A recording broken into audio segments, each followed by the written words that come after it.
Imaginez un instant. Vous êtes là, au bord d'un fleuve, entouré de milliers d'exilés. Le soleil vous brûle la peau, la poussière vous aveugle. Et soudain, le ciel se déchire.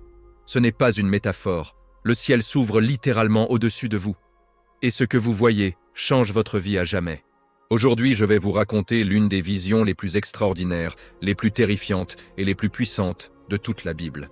Celle d'un homme nommé Ézéchiel, un prêtre devenu prophète malgré lui. Un homme qui a vu Dieu face à face et qui n'a jamais été le même. Restez avec moi, cette histoire va vous bouleverser.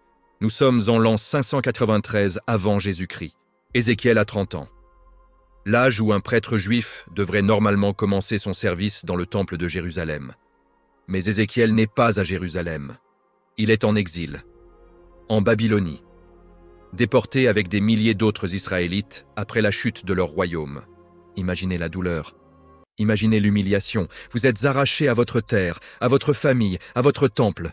Vous êtes esclaves dans un pays étranger. Et pire encore, vous vous demandez, Dieu nous a-t-il abandonnés? C'est dans ce désespoir, dans cette confusion, dans ce doute profond, qu'Ézéchiel se tient au bord du fleuve Kébar. Un fleuve babylonien, loin de tout ce qu'il connaît.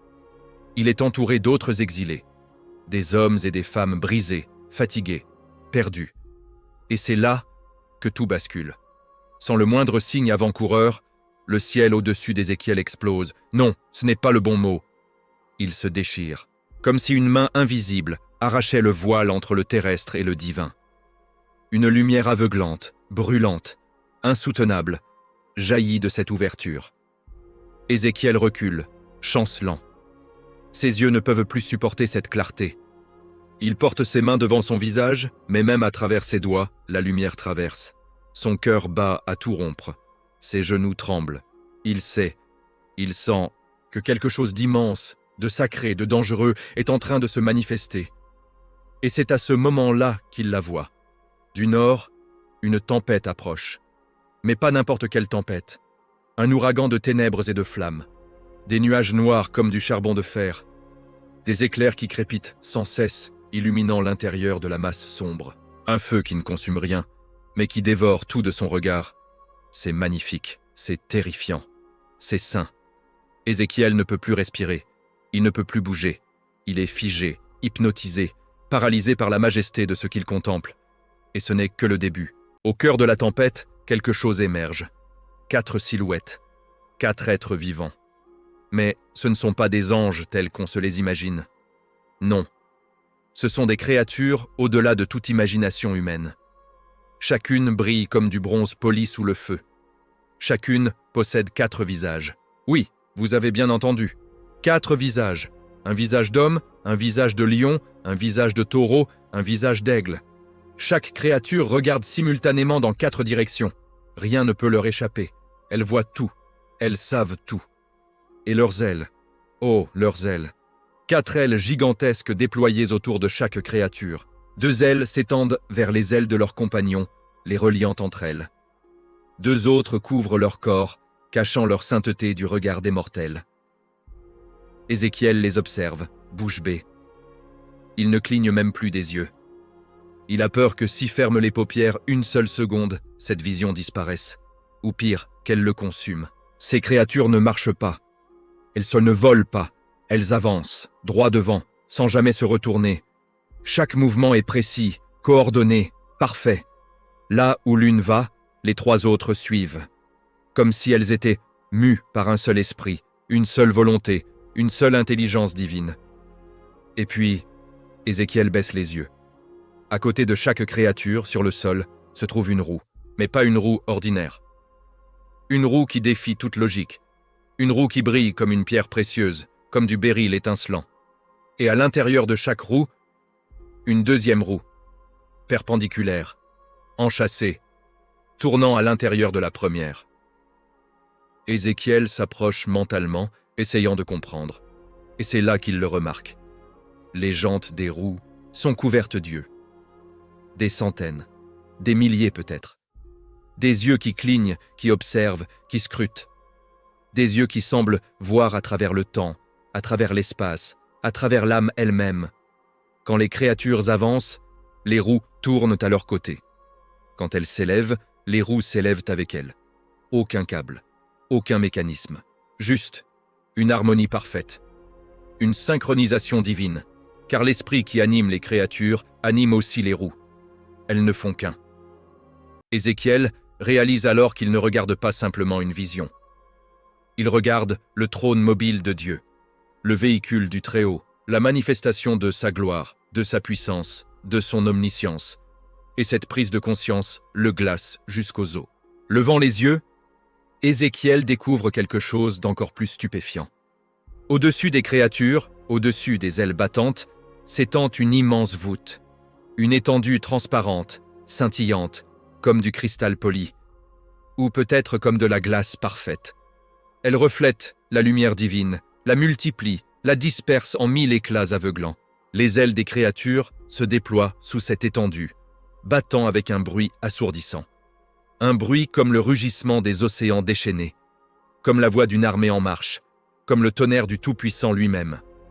Puis, soudain, silence. Les créatures s'immobilisent, les ailes se replient. Et dans ce silence absolu, oppressant, sacré, une voix résonne. Elle vient d'au-dessus de l'étendue de cristal.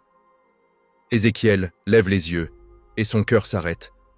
Au-dessus de tout, trônant dans une majesté indescriptible, se trouve un trône. Un trône de saphir, d'un bleu profond, céleste, royal.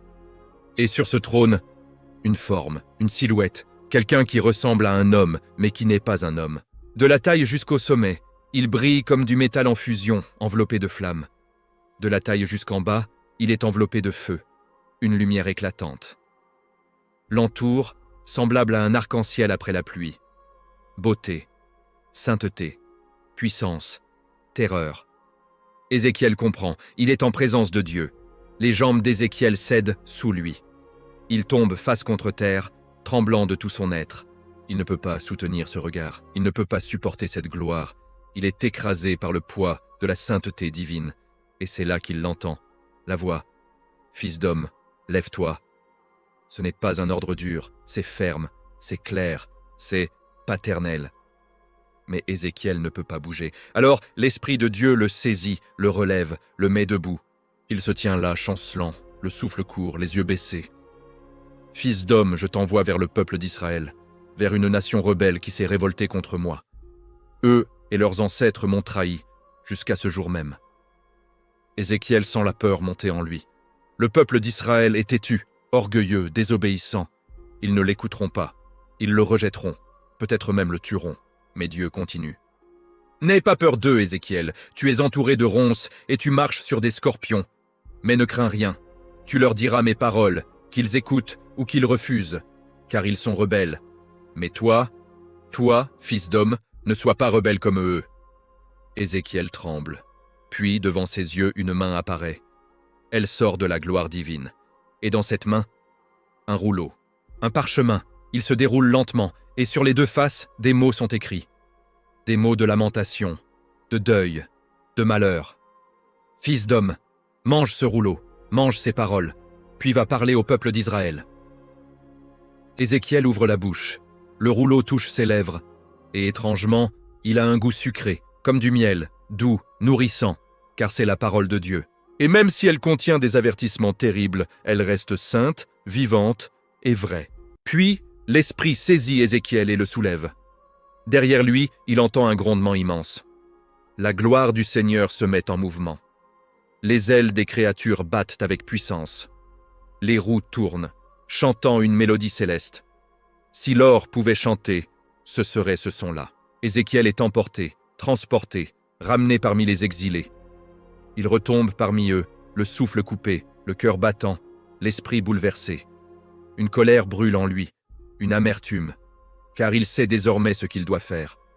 Il doit porter un message difficile, un message de jugement, de repentance, de vérité. Mais il n'est plus seul. La main puissante du Seigneur repose sur lui. Frères et sœurs, l'histoire d'Ézéchiel nous rappelle une vérité essentielle. Même dans l'exil, même dans la désolation, même quand tout semble perdu, Dieu n'abandonne jamais son peuple. Il déchire les cieux, il se révèle, il appelle, il envoie. Et parfois, il nous appelle nous aussi, pas pour voir des visions spectaculaires, mais pour porter sa parole, pour vivre sa vérité, pour être ses témoins dans un monde rebelle. Alors aujourd'hui, je vous pose cette question. Êtes-vous prêt à répondre à l'appel? Êtes-vous prêt à manger la parole de Dieu, même si elle vous confronte? Êtes-vous prêt à vous lever, même quand vous avez peur? Si cette histoire vous a touché, abonnez-vous à la chaîne Bible racontée. Partagez cette vidéo. Et surtout, ouvrez votre Bible. Car Dieu a encore beaucoup à vous dire. À très bientôt pour une nouvelle histoire. Que Dieu vous bénisse.